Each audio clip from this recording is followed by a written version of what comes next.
Hello students, आज हम करेंगे derivation of quadratic formula. But इसको स्टार्ट करने से पहले एक बार हम स्टैंडर्ड फॉर्म देखते हैं क्वाड्रेटिक इक्वेशन की। स्टैंडर्ड फॉर्म क्या होती है? ax² + bx + c = 0, where a is the leading coefficient and it cannot be equal to 0, and b, c and a ये तीनों रियल नंबर्स हैं। c को हम कहते हैं कांस्टेंट, b है कोएफिशिएंट ऑफ x, a है कोएफिशिएंट ऑफ x²।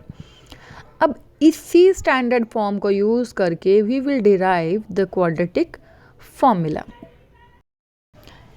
अब इस क्वाड्रेटिक फॉर्मूला के लिए कुछ स्टेप्स होंगे। तो सबसे पहला स्टेप है कि divide LHS and RHS by the coefficient of x²। x² का कोएफिशिएंट क्या है यहाँ पे? a। इसका मतलब हमें किससे डिवाइड करना होगा? हमें डिवाइड करना होगा a से। जब हम इस इक्वेशन को a से डिवाइड करते हैं तो ax² upon a plus bx upon a plus c upon a equals, अब ये राइट साइड भी है तो राइट साइड को जब हमने a से डिवाइड किया तो 0 अपॉन a विल बी 0। तो अब इक्वेशन क्या बन गई? a से a कैंसिल तो x² plus b upon a x plus c upon a equals 0 upon a क्या बन जाएगा? 0। सेकेंड स्टेप क्या कहता है कि shift constant term to right hand side. अब यहाँ पे हम देखेंगे कि constant term c upon a बन गया। तो इसको जब हम राइट हैंड साइड में शिफ्ट करते हैं तो हमारे पास बचता है x² plus bx upon a equals, अभी c अपॉन a लेफ्ट में पॉजिटिव है तो राइट में जाके बन जाएगा नेगेटिव, तो माइनस c अपॉन a। अब थर्ड स्टेप क्या कहता है कि add square of half of the coefficient of x। कौन सा x का coefficient? Which was obtained in step 2। तो x का कोएफिशिएंट स्टेप 2 में क्या है? b upon a। अब इसके हाफ का स्क्वायर LHS और RHS दोनों में ऐड करना है, तो x² plus b upon a x plus, अब इसका हाफ करो तो b अपॉन a का हाफ क्या होगा? b अपॉन 2a, उसका स्क्वायर ऐड करना है दोनों तरफ, तो ये हो जाएगा minus c upon a plus b upon 2a whole square. ये हमने x के कोएफिशिएंट को हाफ किया, फिर उसका स्क्वायर किया, फिर हमने उसे LHS और RHS दोनों तरफ जोड़ दिया। अब आप लेफ्ट साइड में देखो, हमारे पास क्या बना? x² plus b upon a x plus b upon 2a whole square. आपके पास स्क्वायर की दो ही आइडेंटिटीज़ हैं जो कि परफेक्ट स्क्वायर वाली होती हैं। कौन कौन सी हैं वो आइडेंटिटीज़? है a plus b whole square equals a² plus 2ab plus b²। Second है a minus b whole square equals a² minus 2ab plus b²। देखो दोनों में डिफरेंस यहाँ पे है,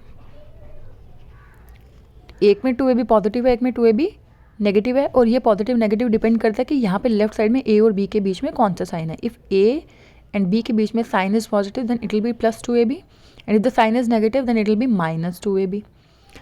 a और b दोनों परफेक्ट स्क्वायर होंगे दोनों आइडेंटिटीज़ में। अब आपको ये देखना है कि हमने जो किया उनमें से क्या हमारे पास दो टर्म्स परफेक्ट स्क्वायर की फॉर्म में हैं, और अगर हैं तो थर्ड टर्म क्या 2 इंटू ए बी की फॉर्म में हमें मिलेगी।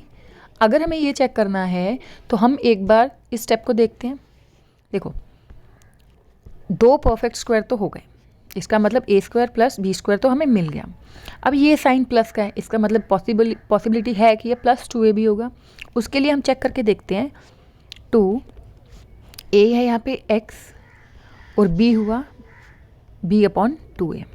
तो एक बार हम सिंप्लीफाई करके देखते हैं कि ये b अपॉन 2a आता है या नहीं आता। देखो 2 से 2 कैंसिल हो गया तो बचा क्या? bx upon a। और यही तो हमारे पास है, इसका मतलब क्या हुआ कि ये है a square plus 2ab plus b square की आइडेंटिटी, और उसका फैक्टराइज्ड फॉर्म क्या है, a plus b whole square. इसका मतलब लेफ्ट साइड कौन सी आइडेंटिटी में कन्वर्ट हो गई, a plus b whole square में बन जाएगा।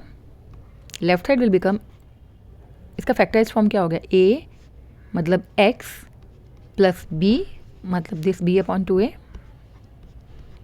होल स्क्वायर, और राइट साइड को आप एक्सपेंड कर दो, उसमें कोई आइडेंटिटी नहीं बन रही, minus c upon as it is रहेगा, ये बन जाएगा b square upon 4a square. तो लेफ्ट साइड में a plus b whole square की आइडेंटिटी लगी थी। अब हम क्या करते हैं, अब हम राइट साइड में एलसीएम लेते हैं। तो राइट साइड में डिनोमिनेटर क्या है, a है, और यहाँ पे क्या है 4a स्क्वायर। जब आप इसका एलसीएम लोगे ये 4a स्क्वायर आएगा। अगर कन्फ्यूजन होगी तो एक बार हम इसे करके भी देख लेते हैं। एलसीएम कैसे लेते हो आप, a एंड 4a स्क्वायर ऐसे लेते हो। सबसे पहले तो आपने a लिखा तो 1 एंड 4a। अब आपने क्या किया, 2 से किया तो ये तो एज इट इज़ रहा, यहाँ पे 2a आ गया। फिर आपने 2 से किया तो 1 एंड a आ गया। लास्ट में आपने a से किया। तो जब आपने इन सबको मल्टीप्लाई किया 2 2 4, 4 इंटू a 4a स्क्वायर आ गया एलसीएम। और हमने भी तो यहाँ पे यही लिखा था, एलसीएम हो गया 4a स्क्वायर। अब इसको कंपेयर करते हैं, ये हो जाएगा माइनस 4ac प्लस, क्योंकि ये डिनोमिनेटर और एलसीएम सेम है तो ये हो जाएगा b स्क्वायर। आप इसको थोड़ा सा रीअरेंज करके लिखो, ये हो जाएगा b square minus 4ac upon 4a square. और लेफ्ट साइड में क्या है, x plus b upon 2a whole square. अब क्योंकि ये स्क्वायर है और ये राइट में जाएगा तो ये बन जाएगा स्क्वायर रूट। और यही तो हमारा फोर्थ स्टेप है कि हमें इस स्क्वायर को इधर शिफ्ट करना है, या फिर ये कह लीजिए कि हमें लेफ्ट साइड और राइट साइड दोनों का स्क्वायर रूट करना है। तो जब हम इस स्क्वायर को शिफ्ट करते हैं राइट हैंड साइड में तो ऑब्वियसली हमें दो वैल्यूज़ मिलेंगी प्लस माइनस, ये अब तक आपको पता होना चाहिए। और स्क्वायर रूट में आएगा b square minus 4ac upon 4a square. अच्छा, अब ये जो 4a स्क्वायर है this can be written as 2a whole square, 2a whole square. अगर आपने एक्सपोनेंट्स के रूल्स बहुत क्लियरली अच्छे से याद कर रखे हैं तो आपको पता होगा कि ये जो स्क्वायर रूट है, अगर हम m upon n whole square root लिखते हैं तो that can be written as square root m upon square root n। इसका मतलब यहाँ पे भी हम स्क्वायर रूट अलग अलग ले सकते हैं। अच्छा, हमने इसका स्क्वायर रूट लिया तो ये तो होल स्क्वायर था, स्क्वायर टर्म है, परफेक्ट स्क्वायर, तो स्क्वायर से स्क्वायर रूट कैंसिल हो जाएगा, बट आपको शो नहीं करना कट करके। तो ये b स्क्वायर माइनस 4ac और स्क्वायर से स्क्वायर रूट कैंसिल हो जाएगा तो आएगा 2a। और यहाँ पे लेफ्ट साइड में क्या आपके पास x plus b upon 2a। Step में क्या है, बस अब आपको इसे सिंप्लीफाई करना है और x की वैल्यू फाइंड करनी है। तो क्या करना है, उसके लिए हमें इस b plus b upon 2a को राइट साइड में शिफ्ट कर देना है। क्योंकि ये पॉजिटिव है तो राइट में जाके नेगेटिव हो जाएगा, तो minus b upon 2a this plus minus square root b square minus 4ac upon 2a। अब देखो यहाँ पे एलसीएम क्या आएगा, दोनों का डिनोमिनेटर सेम है तो इसलिए डिनोमिनेटर में 2a ही आ जाएगा, और ये रहा minus b plus minus square root b square minus 4ac। और यही होता है हमारा क्वाड्रेटिक फॉर्मूला।